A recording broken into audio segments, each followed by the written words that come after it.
I can't remember a time when I wasn't involved in community policing. I mean, from a very young age, my father had my brothers and I walking the streets with him in West Philadelphia. And we didn't know what we were doing, but we were policing the community. And that started in the 60s. It started as a result of, I think, the gang violence that was happening in West Philadelphia, particularly in the Mantua community. A group of gang leaders got together and decided to call a truce.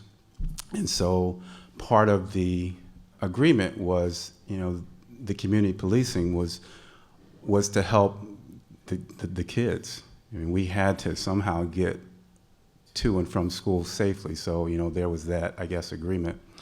And then from there, it sort of morphed into working with the Police Athletic League, because we had football teams, we had baseball teams, basketball teams. And that was sort of the crime prevention method that was used to at least keep us busy as a community. As I got older, as a young gentleman living in Philadelphia, I didn't expect to be a victim of what some called police brutality, but it was just a police incident. I was attacked by a police dog, and that incident opened my eyes to not only what that meant to me as an individual, but just that particular incident, it affected my life.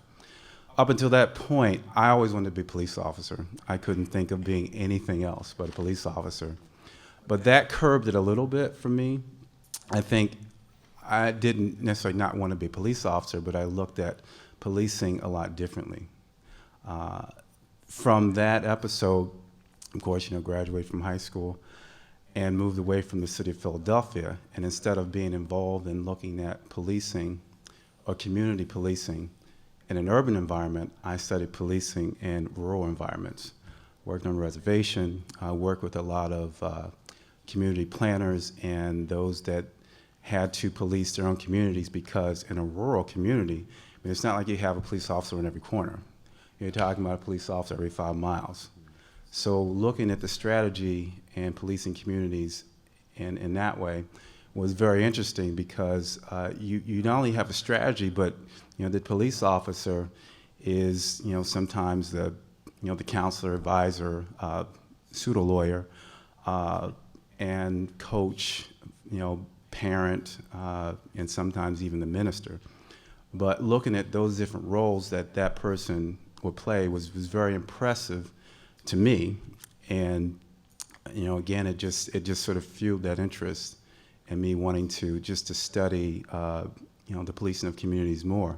My most recent involvement was working on a reservation in Nebraska, and looking at that type of community policing was different in and of itself. I think that making the comparison between what happens in a rural environment in terms of policing or community policing and a community watch and what happens in West Philadelphia really isn't that different.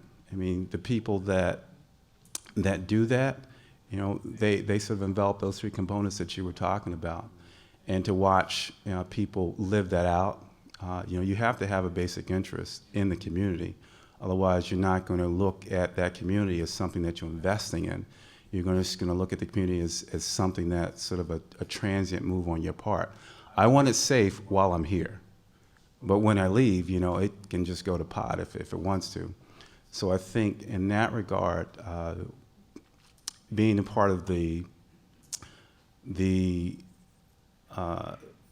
safety committee with MCA, I think that has brought me back into, I would say, the fold of looking at not just investing in the community, being on the committee, but looking at, at that interaction between the community and police officers, and how we can work better, not just to be a part of that, but look at how we want that to be 3, 4, 5, 10 years from now.